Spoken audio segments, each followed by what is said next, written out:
கொட்டும் மழையில் நடுநாயகமாய் நின்ற அண்ணாவை போர்ப்படை தளபதிகளாய் இளைஞர்கள் சூழ கார்மேகம் கிழித்து எழும் கதிரவன் போல் அன்று உயிர் கொடுத்து மொழி காத்து உதித்தது திராவிட முன்னேற்றக் கழகம்.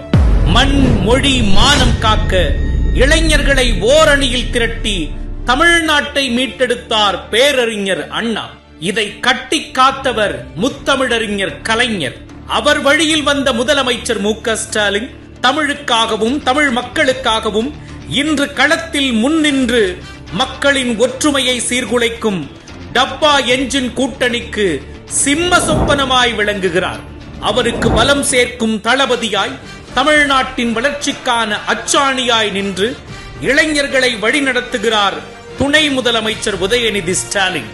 இளைய சமூகத்திற்காக நம் முதலமைச்சர் அவர்கள் உருவாக்கிய திட்டங்கள் ஏராளம். கல்விக்கு உதவிடும் தமிழ் புதல்வன், உயர்கல்விக்கு வழிகாட்டும் நான் முதல்வன், தொழில் முனைவோரை உருவாக்கிடும் அம்பேத்கர் தொழில் முன்னோடிகள் திட்டம், வெளிநாட்டில் கல்வி பயில அயலக கல்வி திட்டம்.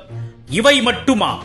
விளையாட்டுத் துறையில் இளைஞர்கள் சிறந்து விளங்கிட முதலமைச்சர் கோப்பை போட்டிகள், சட்டமன்ற தொகுதிகள் தோறும் மினி ஸ்டேடியங்கள், சென்னையில் உலகத்தரம் வாய்ந்த விளையாட்டு நகரம் என நீள்கிறது பட்டியல்.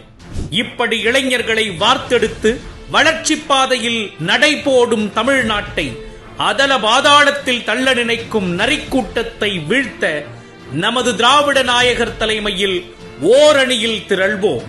விருதுநகரில் நடைபெறும் இளைஞரணி மாநாட்டில் கழகத்தின் உயிர் நாடியான இளைஞர்கள் ஒன்று கூடி முதலமைச்சர் மு.க. ஸ்டாலின் வழியில் பிளவுவாத சக்திகளை வேரறுப்போம். திராவிட மாடல் 2.0 அமைந்திட உறுதி ஏற்போம். தந்தை பெரியாரின் பேரறிஞர் அண்ணாவின் தலைவர் கலைஞரின் இந்த முத்துவேல் கருணாநிதி ஸ்டாலின் கொள்கை வாரிசுகள் இருக்கும் வரையும் தமிழ்நாடு தலைக்குனியாது, தமிழ்நாடு போராடும், தமிழ்நாடு வெல்லும். இளைஞரணி படை தயாரா?